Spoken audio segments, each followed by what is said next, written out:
The Daily Bread Devotions.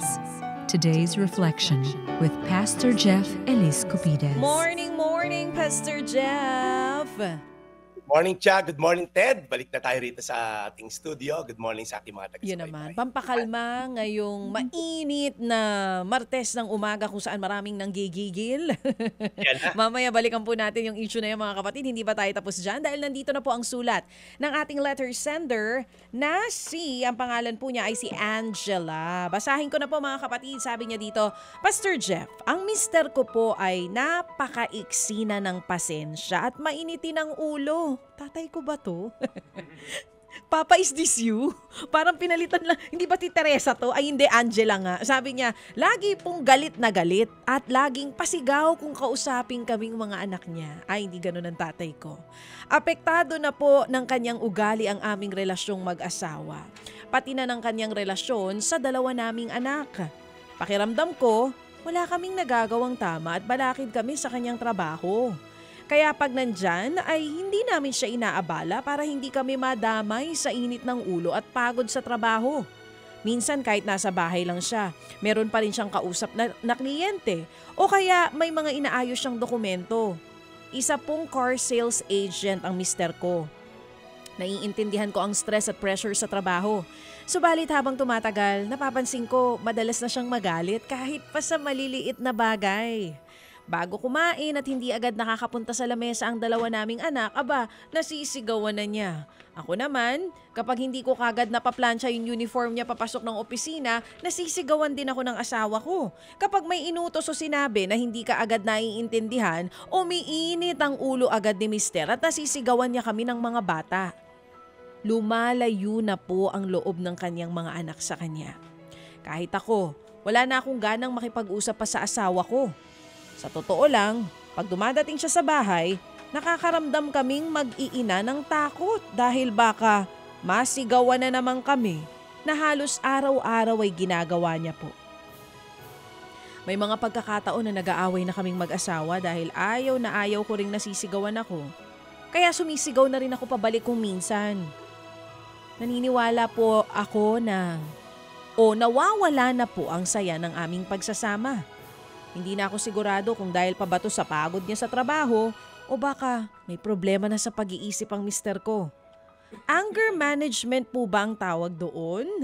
Aaminin ko, minsan naiisip kong iwanan siya. Pero gusto kong buo pa rin ang pamilya namin kaya gusto kong isalba ang aming relasyon. Good provider po siya.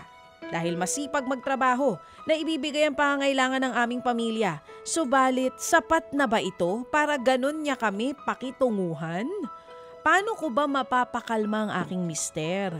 Hindi ko na alam kung paano ko pa siya pakikitunguhan sa kanyang ugali. Hindi namin deserve ang ganito. Hindi deserve ng mga nasa bahay ang emotional stress. Anong say mo, Brad? Yan nga po ang liham ni Angela. Sabi ng tatay ko, hindi ako yan siya. Hindi nga ito, hindi naninigaw ng anak yon. Sila lang dalawa ni mama ang nagsisigawan. Charing! Pastor Jeff, for sure maraming ganito. Yung mga pagod na pagod sa trabaho, buong bahay, at minsan nadadala po yung kanilang stress sa trabaho sa bahay at napagbubuntunan yung kanilang mga kasama sa bahay. Yes. Anong say mo dito sa storya ng haligi ng tahanan na si Angela? Yeah, Jun galang, hindi mo ba tatay ito? De, joke lang, okay? Well, before ko sagutin yan, happy 50th anniversary mo na, wedding anniversary. Nakotindi na to. Tita Julia, Tito Boy Ang. Yan, lagi nakikinig sa atin yan. It's a milestone na yan, 50th wedding anniversary. Well, Angela, una sa lahat, salamat sa tapang mo, no? Na magbahagi ng ganito mabigat na sitwasyon. Hindi madali yung mabuhay sa tahanang, alam mo yun, laging may takot, laging merong parang iniisip, kailan ba puputok tong galit ng asawa ko. At tama ka, hindi sapat na provider lang isang mister kasi ang tunay na leader sa tahanan ay hindi lang nagbibigay ng pangailangan sa bulsa, kundi of course yung kapayapaan sa buong pamilya. So number one, God cares about peace in the home. Sabi sa Biblia, a gentle answer turns away wrath. So Angelina, mahirap man to pero alam ko na pagka kasi sinagot mo rin ng pabalang yung init ng ulo, para siyang gasolina na nilagyan mo yung apoy, lalong sasabog. Kaya nga sabi rin sa Biblia na sinabi, a gentle answer turns away wrath. Ibig sabihin, importante rin sa Diyos yung paraan ng pakikitungo natin sa isa't isa. So maaaring pagod, stress, pressure sa trabaho, ugat na ugali na yung mister, pero walang rason o katwiran para saktan, lalo na emosyonal, verbal, ang kanyang sariling pamilya. Hindi yan kagustuhan ng Diyos. Pangalawa, Angelina, bring the battle to the Lord first. Ibig sabihin, huwag mong labanan nga yung apoy ng galit, ng emosyon. Ang unang hakbang na mapapayo ko sa iyo ay pagdarasal. Marami na ako na-encounter na ganyan throughout my decades of pastoring. Sabi sa Biblia, a believing wife transform an unbelieving husband o sanctifies an unbelieving husband. Walang mawawala kung ipagdadasal natin. Sabi sa Filipos 4:6, basahin natin, huwag kayong mag-alala sa anumang bagay, sa halip ilapit sa Diyos ang lahat ng pangangailangan nyo sa pamamagitan ng pananalangin na may pasasalamat. So ibig sabihin, Angelina, yes, medyo madilim ang sitwasyon ngayon, pero pag tayo nagdarasal, tayo umaasa sa mas makapangyarihang force kaysa dyan sa nababalot na kapangyarihan ng asawa mo. It's a spiritual battle, Angelina. Ako'y naniniwala na hindi lang physical yan, napagod lang asawa mo and all. May spiritual battle ongoing dyan sa utak ng asawa mo. At kailangan niya ng dasal. At pangatlo, seek help. Kung pwedeng magpa-counsel kayo, ako, I'll be willing. If you can contact me, kayo mag-asawa, kahit through Zoom, pag-usapan natin tatlo yan. Kailangan nyo na isang pastor or pare, counselor, marriage mentor, para mapag-usapan. Kasi pag walang namamagitan sa inyo, walang mararating yan. And lastly, i-model mo yung calmness and grace. Alam ko mahirap, pero kapag nakita na mister mo na kalmado ka, mainahon, paladasal, hindi ka pala sigaw, minsan yung pananahimik natin at matyagang pagmamahal ang nagiging instrumento para makakita sila ng liwanag. So Angela, hindi mo kailangan bitbitin mag-isa ang bigat na ito. Si Jesus mismo nagsabi, "Come to me all you are weary, and I will give you rest." Hindi mo kontrolado ugali ng asawa mo, pero kaya mong kontrolin ang iyong mga tugon at pakikisama sa iyong asawa. Filipos 4:6, huwag kayong mag-alala sa anumang bagay. Sa halip ilapit ninyo sa Diyos sa lahat ng inyong pangailangan at na may sa pamagitan ng panalangin na may pasasalamat. Ay manalangin. Lord, salamat kay Angela. Alam namin mahirap, Lord, ang kanyang sitwasyon, pero hindi imposibleng magbago. Lord, kaya mong pagbaguhin ang mga taong kriminal, mga halangang bituk at kaluluwa. And yet, Lord, nababago sila throughout history sa Biblia at ngayong modern day. Kaya, Panginoon, ang pagbabago ay ang pag-encounter sa iyo. Yun ang dalangin ko sa pamilya ni Angela, na ma-encounter ka ng kanyang buong pamilya upang ang pagbabago ay makamtan nila. Sa pangalan ni Jesus.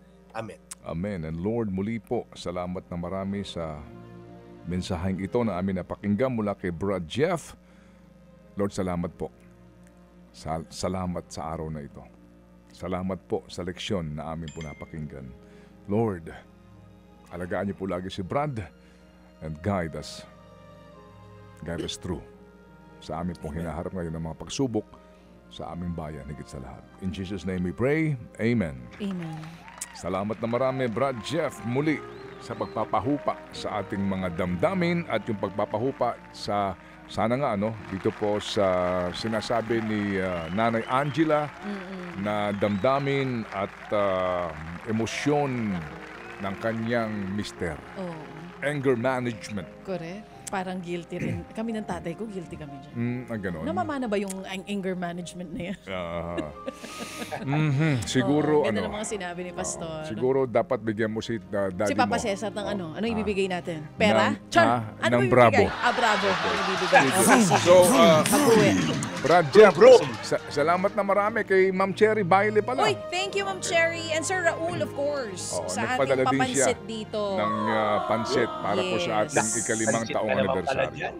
Thank you. Salamat po. Kahapon Salamat naman, na marami. nakatikim ako ng pansit kahapon. Yan. Salamat. Thank you. Thank you very much po.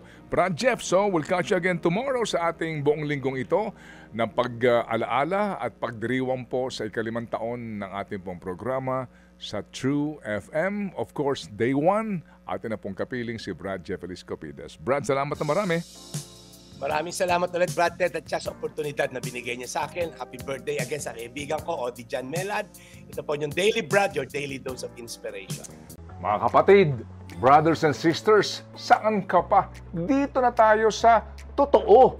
Dito na tayo sa True FM. Mga kapatid, mag-subscribe and follow po kayo sa social media accounts ng True Network PH. Yan po kami. Hanapin nyo lang True Network PH, Facebook, Instagram, YouTube, TikTok, and podcast.